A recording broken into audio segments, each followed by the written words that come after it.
in this post, I think you're going to find it shed some light on some stuff, because we certainly don't talk about it a lot. And I'd just like to thank Neil Oliver and Charlie Ward for their input on some of these thoughts. Also, you're going to learn a bit more about my parents. I will just add to that those that don't know, my parents were in this unusual position of teaching Kofi Annan at Mafansipim High School in Ghana, which is the equivalent of Eton over here in Britain. They just went over with the Methodist Church. A whole bunch of them did, to be teachers who are establishing the grade of education in this, what became a top school. And my dad has always been involved closely with many practical things. I think probably duped as well to be used for globalist ends whatsoever. I think something like that was going on with a thing called the Youth Action Committee, which was mobilising youngsters, but I think it was with a view to headhunting them and then using them later on. Certainly this was my own headmaster was high up in this kind of realm, and did use my father, who was in another school, but nevertheless did use my father in galvanising these kind of things. But the most important thing is, in his last 25 years, when he saw how poor the equipment was in the rural schools in Kenya, he put that together with a piece of useful knowledge, which is that schools in England were chucking out all their lab equipment. And it was just going into landfills. So he tried to intercept that process before they ever got to landfills, collected the equipment up. A Christian toy seller in Britain called, what are they called? The toy shop, the Entertainer Group. He kindly offered my dad to use his lorries to transport some of these equipment from odd points up and down Britain, where it was collected together in Amersham, and then a whole series of retired men worked on the equipment to refurbish it and then send it out, either direct with people that were going back to African countries, or in big container loads combined with, other things from other organisations like clothes and equipment and tools. So this he did for 25 years. You can't really count the number of people that are now successfully in have been through African universities in science because of the encouragement that this equipment provided to boost education in some of these schools that had nothing, not even a Bunsen burner, and yet they were expected to do the English-speaking exams in these subjects. That's a bit of background. Living under the occult cabal has extraordinary effects. You can, for example, have the most gorgeous time with friends, or maybe there's been an extraordinary presence of God, say in your church or something. And to the cabal, this is toxic to their control. 1984 says it well. They cannot allow genuine love and friendship, as this cuts right across their control. No one articulates this, but you can have this lovely atmosphere which sends out such a great trace all around you in your work, your family, but you're subconsciously aware of how quickly, in the next day or so, all trace of it is hoovered up psychically. As stated on my last video live, Mark and John type people are hugely incapacitated psychically. Mark's because of their incredible empathy for people, which produces an incredible glue in the atmosphere, which is a result of their friendliness and care. It's God, isn't it? It's God through them. And John's is similar. but more to do with the gentle corrective of things that are leading off in unhelpful directions. John saved no end of lost energy, time and money by heading things off really early that others don't pick up. When marks are blocked, the atmosphere is kept cold, clipped, professional, but sterile.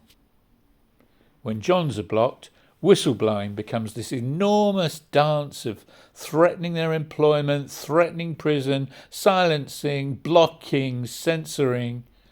Although Facebook tried to keep things from showing, the evidence that the Cabal are in the background at all times is that the grandson of the founder of mind control organisation Tavistock Institute, which began as Wellington House, I think. Was it Washington House? One of those. Wellington House, I think. Took it over in 2017. Algorithms that encourage hate, discord, fear, dissension, like Twitter, are quite deliberately lowering the atmosphere of Facebook to create greater revenues for them and susceptibility to advertising. Facebook censors any truth that reveals the operations of the Cabal, encouraging the gaslighting of any individuals revealing the truth. In society at large, the only Lukes that are promoted are ones that use their gifts and research that fulfill the ends of the Cabal. Bill Gates talks of how people are headhunted early on in their lives and chosen to form an international caucus of a top 6,000 thinkers who are regularly tasked with providing plans for future Illuminati projects. These will always have a cover story to make it appear legitimate. Rockefeller commissioned the Lockstep Report in 2009, which was commissioned to be written, and they're always commissioned to be written as fiat statements, as though they have definitely happened or are definite, which have a spell-like effect of calling into being things which up to that point would never have happened. Bill Gates and Fauci have continued this summoning of evil by declaring firmly that the pandemic would arrive. If they wore black pointy hats and had wooden wands made of holly, we would immediately identify them as wizards. But that too is clothed in modern propriety in a TED Talk or a news programme or a talk show. The right breed of Lukes are herded then into Russell universities and are assigned appropriate research projects which will lead to the death of humanity, data collection, transhumanism and cloning.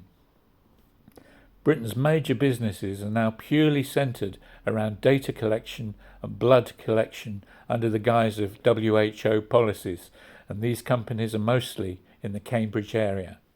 They are already in their short lifespan worth billions on the stock market. If time travel was true, I'd say that Rothschild Empire know ahead of time which companies must be bought early.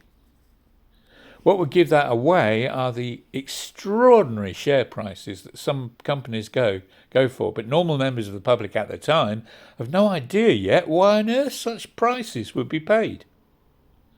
Or if time travel is not true, and maybe it is purely occult directions by top-tier satanic spirits who direct what their family or dynasty members should be involved in. How else do you explain Thomas Watson, who was involved in creating the machines for Hitler to separate and, herd people, being so close to the Gates family, who are also connected with eugenics programs, Margaret Stranger, Planned Parenthood, Microsoft, of course? How does such a global effect just come out of two families? Two families. And Matthew-type people. Matthews are natural administrators. Ordinarily, that would be it. But raised in the atmosphere of a cabal-run world, they're headhunted early, then brainwashed in domination and pyramid building. Administration has nothing whatsoever to do with pyramids. If you have parents who have been honoured by the Queen for their service to mankind, this really is a plus in aiding the destruction of the entire cabal informationally. Both my parents, Alan and Margaret Welch, were a peculiar blend of Matthew and Mark personality. What does this mean? It means there were, and still are in heaven, castrated administrators. They were able to see what needed doing in the moderate scale in which they worked, and they would organise things around them until the job was done. They would then disappear when the plaudits were handed out, deeming the whole thing unnecessary and embarrassing. Just the sheer honour of an award from the Queen and the fact that it is quiet, hidden away in Buckingham Palace, meant that a person like Dad would ever agree to such an event. My parents modelled Tabernacle's administration, as did E.W. Schumacher, who went on to form Practical...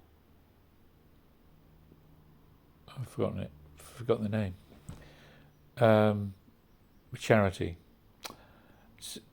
And my parents modelled Tabernacles, and he did, about 50 to 100 years too early. Practical action, that was the word. He did. Kofi Annan, who is, if he in heaven, of the same frequency as an individual.